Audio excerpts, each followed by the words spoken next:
मनोज जरांगे यांना मारण्याचा कट रचल्याची तक्रार दाखल करण्यात आली। जालना पोलीस ठाण्यात ही तक्रार दाखल झाली। नमस्कार, आपण पाहत आहात DNK न्यूज मराठी। आज आपण एका गंभीर विषयावर बोलणार आहोत, त्यामुळे व्हिडिओ शेवटपर्यंत नक्की पहा।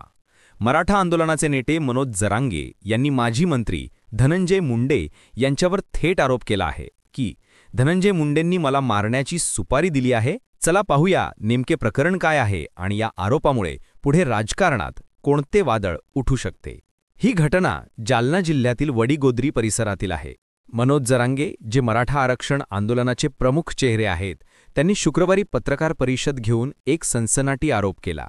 त्यांनी सांगितले की धनंजय मुंडे यांनी मला मारण्यासाठी सुपारी दिली आहे। इतकंच नव्हे तर त्यांनी काही कॉल रेकॉर्डिंग सुद्धा पत्रकार परिषदेत ऐकवल्या। जरांगे पाटील पुढे म्हणाले की माझ्याकडे काही पुरावे आहेत ज्यातून हे स्पष्ट होते की माझा जीव धोक्यात आहे, माझ्या कुटुंबावर संकट आहे, पण मी मागे हटणार नाही।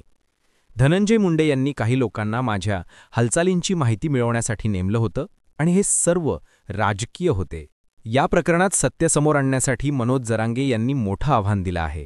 ते म्हणाले की मी नार्को टेस्टसाठी तयार आहे, धनंजय मुंडेही तयार आहेत का? या वक्तव्यानंतर सोशल मीडियावर चर्चेचा स्फोट झाला। दोन्ही बाजूंचे राजकीय समर्थक सक्रिय झाले आहेत। मनोज जरांगे यांनी या संपूर्ण प्रकरणाची चौकशी CBI कडून व्हावी अशी मागणी केली आहे। त्यांच्या मते स्थानिक पोलिसांवर दबाव आणला जाऊ शकतो, त्यामुळे स्वतंत्र संस्थेकडून तपास गरजेचा आहे। मनोज जरांगे म्हणाले की हा प्रश्न फक्त माझ्या जीवाचा नाही, तर मराठा समाजाच्या सन्मानाचा आहे। दरम्यान धनंजय मुंडे यांनी या आरोपांवर अद्याप अधिकृत प्रतिक्रिया दिलेली नाही, तथापि त्यांच्या जवळच्या सूत्रांनी सांगितले की हा सर्व राजकीय कट आहे। ते म्हणाले की निवडणुका जवळ आल्यात म्हणून माझ्या प्रतिमेला डाग लावण्याचा प्रयत्न केला जातोय। धनंजय मुंडे यांच्या पक्ष ह्या प्रकरणात काय भूमिका घेतो हे पुढील काही दिवसात स्पष्ट होईल। या आरोपामुळे महाराष्ट्राच्या राजकारणात खळबळ उडाली दिसून येते। एका बाजूला मराठा आंदोलन पुन्हा पेटण्याची शक्यता आहे, तर दुसऱ्या बाजूला विरोधक या प्रकरणाचा राजकीय फायदा घेण्याच्या तयारीत आहेत।